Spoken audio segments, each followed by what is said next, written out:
بسم اللہ الرحمن الرحیم عشق آمد در دو عالم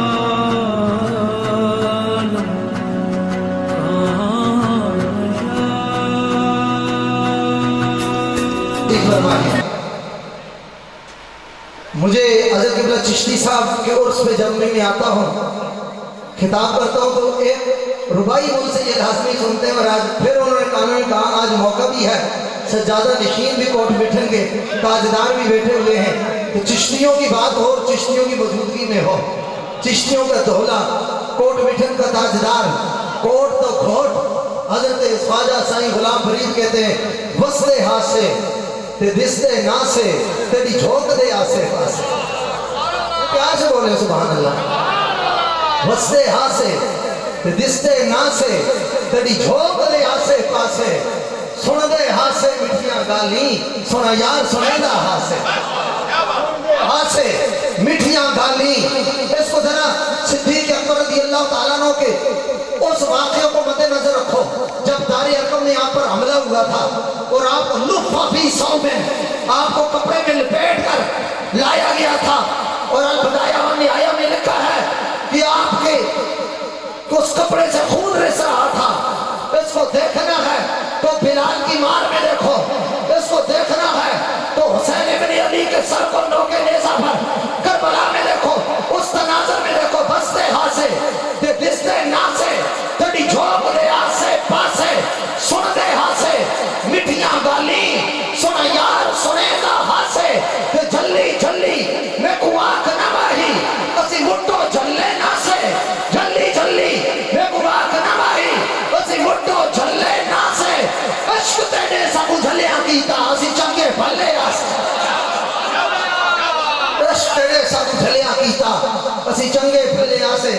حضرت تاجدار کوٹ مٹن شریف کی اسی کافی اسی ربائی میں ان کے جانشین سجادہ نشین فخر المشائخ ترجمان فکر صوفیاء حضرت پیر طریقت خواجہ الشیخ معین الدین محبوب قریجہ صاحب زیب سجادہ آستانہ عالیہ کوٹ مٹن شریف و چیئرمین صوفی مشن پاکستان و چیئرمین پاکستان انٹرنیشنل مشائخ کونسل و چیئرمین سپریم کونسل جمعیت علماء مشائخ پاکستان و چیئرمین نیشنل مشائخ کونسل پاکستان و سرپرست اعلیٰ جمعیت علماء پاکستان علامہ عبدالستار نیازی گروپ میں ان کی خدمت میں عرض گزار ہوں، آپ اپنی فکر سے اور اپنے افکار سے ہم سب کو مستفید فرمائیں۔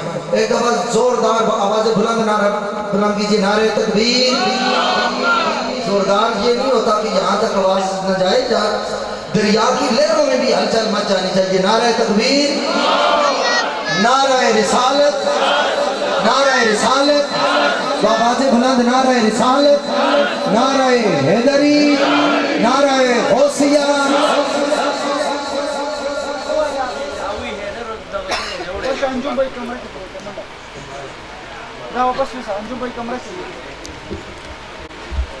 بسم اللہ الرحمن الرحیم، اللہم صلی علی محمد و آل محمد۔ میں قبلہ سلیم چشتی صاحب کا اور ان سے بڑھ کے سیر بازار کا مشہور ہوں کہ ان کا بلاوا مجھے آ گیا، یہ بغیر بلاوے کے نہیں کسی کو آنے دیتے، آپ بھی بلاوے پہ آئے بیٹھے ہیں۔ یہ گمان مت رکھیے گا کہ ہم چل کے گئے تھے بڑا احسان کیا تھا سلیم چشتی صاحب کا، ایسا نہیں ہوتا۔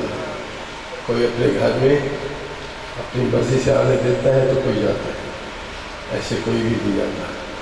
تو وہ آپ کے اندر جو عقیدت کی زنجیر کھڑی ہوئی ہے وہ آپ کو کھینچ کے لے آتی ہے اور آپ یہاں سے جوڑیاں بن کے جاتے ہیں۔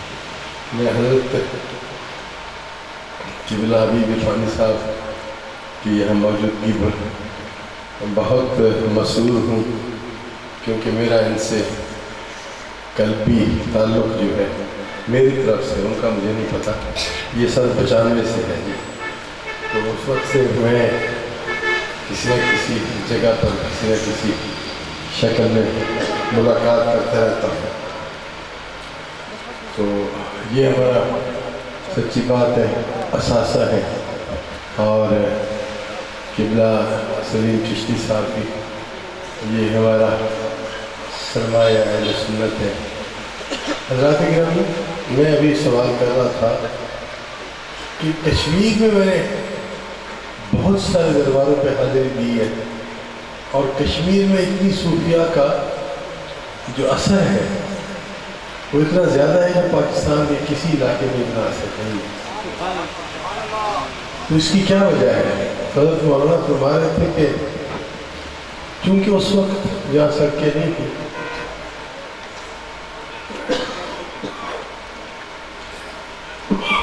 جاتا ہوں میں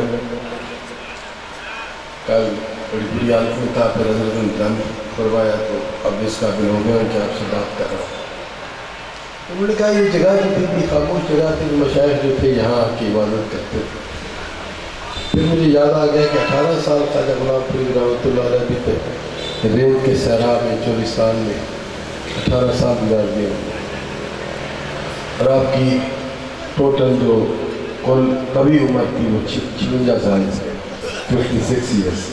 اب 56 ایئرس میں 18 سال آپ ریگستان کی نظر کر دیں، اور 9 نواب بھی آپ کے مرید ہوں، اور جس آپ ریاست میں رہتے ہوں وہ نواب بھی آپ کی بیعت ہوں، تو صحرا میں اور تپتے ہوئے ریگستان میں جانا کتنا مشکل ہوتا ہوگا، لیکن آپ وہاں پہ پھرتے رہے اور کہتے رہے کہ اتنا مٹری لت جان بلد تو دا خوش رسمی وچ ملک رب، تو نے دھکڑے دھوڑے کھاندیاں تیرے نام تو مفت وکاندی، تیرے باندیاں دی میں باندیاں کم درد کتیاں نہ لگا۔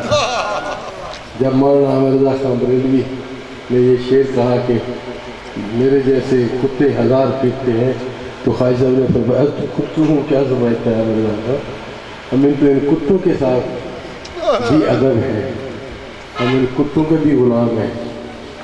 تو یہ سفر جو تھا آپ کا ریگستان کا، تو ایک دن کسی خاص غلام نے پوچھا کہ بلا 18 سال ہو گئے کہ کچھ حاصل بھی ہوا یا دکے دوڑے ابھی تک چل رہے ہیں؟ آپ نے بغیر نام یا ایسی بات نہیں ہے، البس یوم حدید میں ہر وقت یار پہ دید۔ اب تو یار کو دیکھے بغیر تو ہماری نہ نماز ہوتی ہے نہ ہمارا وقت گزرتا ہے۔ تو یہاں مولا علی کی شان میں یہ بیان کر رہے تھے، میں بھی آپ کو مولا کی شان کا ایک شعر سناتا جاؤں جو خواجہ غلام فرید صاحب نے کہا ہے۔ اور شاہ صاحب ایک میراثی آتا تھا اور کہتا تھا میں سید ہوں، خواجہ صاحب اٹھ کے پیشوائی فرماتے اور 100 روپیہ اس کو دیتے، اور ساتھ والی بستی کا تھا شاہجہاں میں آپ کا قیام تھا۔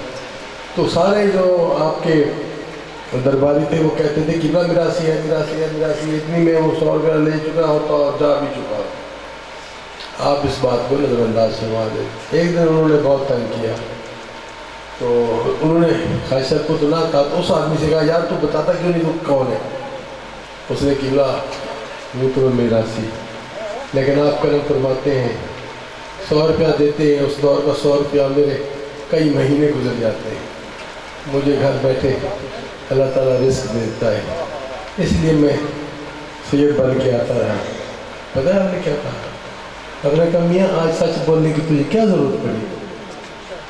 آج خاموش رہ جاتا، تو نہ بولتا، میں تجھے 100 روپے دیتا ہوں، ادھر مجھے آقا کی زیارت ہو جاتی ہے۔ یہ سادات کا جو تعلق تھا ہمارے صوفیہ کے ساتھ، اس پہ خواجہ صاحب فرماتے ہیں کہ حضرت شیخ قابل غور ہے، میرے جانے کے بعد کوئی فتوے لگے تو آپ برداشت کر لینا۔ خواجہ صاحب فرماتے ہیں کہ جس کو ہے تیری آل کے حق میں خیال ضد، حضرت نوٹ فرمائیں، خیال ضد یہ نہیں ہے کہ تلوار اٹھا کے سامنے کوئی آ گیا ہے، ایسا نہیں ہے، خیال ذہن میں تیری اولاد کے بارے میں اگر برا خیال بھی آ گیا ہے تو وہ کیا ہے؟ ذمیم ہے، ملعون ہے، ولد الحرام۔ یہ تھا سادات کا مقام ہمارے بزرگوں کی نظر میں۔ شاہ قبول کر اسے چاہے نہ کر قبول، شاہ قبول کر اسے چاہے نہ کر قبول، فرید عزم سے تیرا ادنا غلام۔ تو ہمیں ان کو جتنے بھی شاہی مزارات جہاں جہاں آپ گنبد دیکھیں آپ سمجھیں کہ ان کو اہل بیت کے قدموں کے صدقے کچھ ملا ہے۔ ہماری تو نسبت بھی اہل بیت سے ہے، اور ہم اہل بیت کے بغیر تو نہ ہمارا مرنا ہے نہ جینا ہے۔ ہم تو اس بات پر یقین رکھتے ہیں کہ آخرت میں بھی اب خارجی بہت ہو گئے ہیں، ان کے لیے دعا کریں کہ ان کا انجام انہی کے ساتھ ہو جن کا وہ نام لیتے ہیں، اور ہمارا انجام اہل بیت کے ساتھ ہو۔ جنرل عشق فرید استاد تھا۔ اچھا اب اس میں بڑی مزے کی بات ہے، یہ ایک عجیب فلسفی ہے۔ جنرل عشق فرید استاد تھا، سب علم عمل برباد تھا، اور حضرت دل آباد تھے۔ کمال نہیں ہے کہ علم بھی عمل بھی بغیر عشق کے کچھ نہیں ہے، بغیر ادب کے کچھ نہیں ہے۔ یہ نبی کی محبت نہیں ہے ہمارے دلوں میں، ہماری ساری راتیں کا نوافل کا اہتمام اور نماز کا اور وظائف کا اہتمام یہ کیا معنی رکھتا ہے؟ جنرل عشق فرید استاد تھا، سب علم عمل برباد تھا، پر حضرت دل آباد تھا، سو وجد کروں سو حال کروں۔ باقی آپ کو یہ تو سنی ہوئی ہوگی، اس دن میں صحیح سہیلی سرکار کی مسجد میں جمعہ پڑھنے گیا تو وہاں حضرت فیصل کا کلام پڑھ رہے تھے کہ میرا عشق بھی تو۔ اچھا اب تو کا اب آپ سیدھا سنیں، توجہ فرمائیں کہ میرا عشق بھی تو مخاطب کو کہا جاتا ہے۔ میرا عشق بھی تو، میرا یار بھی تو، میرا دین بھی تو، ایمان بھی تو، میرا مسجد ممبر مصحف قرآن بھی تو۔ اب یہ کہ آقا سامنے بیٹھے ہیں اور وہ بیٹھے پڑھ رہے ہیں،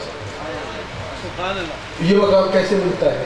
حدیث قدسی ہے مولانا، آپ سارے علماء کرام بیٹھے ہوئے، میں جاہل آدمی ہوں، ہم نے سنی سنائی باتیں ادھر سے پکڑ لے کے تو میک پہ گزارا کر جاتے ہیں۔ حدیث قدسی وہ حدیث جو اللہ تعالیٰ ڈائریکٹ جبریل کے حوالے کے بغیر، واسطے کے بغیر ڈائریکٹ خطاب فرماتے تھے میرے آقا علیہ السلام سے۔ تو اس میں یہ ہے کہ ایک بندہ عبادت کرتے کرتے نوافل پڑھتے، لفظ نوافل کا ہے، نوافل پڑھتے پڑھتے ایسے مقام پہ پہنچ جاتا ہے، اللہ تعالیٰ فرماتا ہے اس کے پاؤں اس کے نہیں ہوتے، میرے پاؤں سے چلتا ہے، اس کے ہاتھ اس کے نہیں ہاتھ ہوتے، میرے ہاتھوں سے کام کرتا ہے، اس کی آنکھیں اس کی نہیں ہوتی، میری آنکھوں سے دیکھتا ہے، اس کی زبان اس کی نہیں ہوتی، میری زبان سے بولتا ہے، اس کے کان اس کے نہیں ہوتے، میرے کانوں سے سنتا ہے۔ اگر بندہ یہاں پہنچ جائے تو پھر کیا فرق رہا اس میں اور بندے میں؟ پھر ہم کیوں آتے ہیں ان کے درباروں پر؟ کیوں کہ یہ اس مقام پر فیض ہو چکے تھے، اللہ نے ان کو مقام عطا کر دیا۔ تو یہ وہ ہستیاں ہیں جو اس جہان بھی ہمارے رکھوالی کر رہی ہیں، اور اس جہان میں بھی ہماری شفاعت کے لیے سفارش کریں گے آقا علیہ السلام کو۔ حق باطل سب حق ہے پر اعراض بہوں مغلق ہے، یار ہے یار ہے یار ہے یار، تھوڑے سونا وہ جا نیک اتے بد۔ یہ صوفی کی بیسک فلسفی صوفی کی یہی ہے کہ سارے یار ہیں، اب نیک ہے تو ٹھیک ہے، بد ہے تو ٹھیک ہے۔ یہ میں علماء کرام سے معذرت چاہوں گا ہاتھ باندھ کر، صوفی کا جہاں اور ہے، مولوی کا جہاں اور ہے۔ تو فرماتے ہیں کہ کوجا ہے، سونا ہے، نیک ہے، بد ہے، لیکن ہمارا یار ہے۔ یہ وہ فلسفہ عبادت ہے جو آپ بھی ٹھیک ہے اپنی جگہ پہ، اگر یہی باتیں ہو جائیں تو پھر اسلام کا تشخص کیسے قائم رہے؟ آپ کی ڈیوٹی یہ لگی ہے، ہماری ڈیوٹی یہ لگی ہے، آپ اپنی ڈیوٹی ادا کرتے رہیں، ہم اپنے ڈیوٹی ادا کرتے رہیں۔ بہت بہت شکریہ۔ ناراضگی کے لیے میں ایک بار پھر آپ سے حضور ہمیں اجازت کرے گا. عشق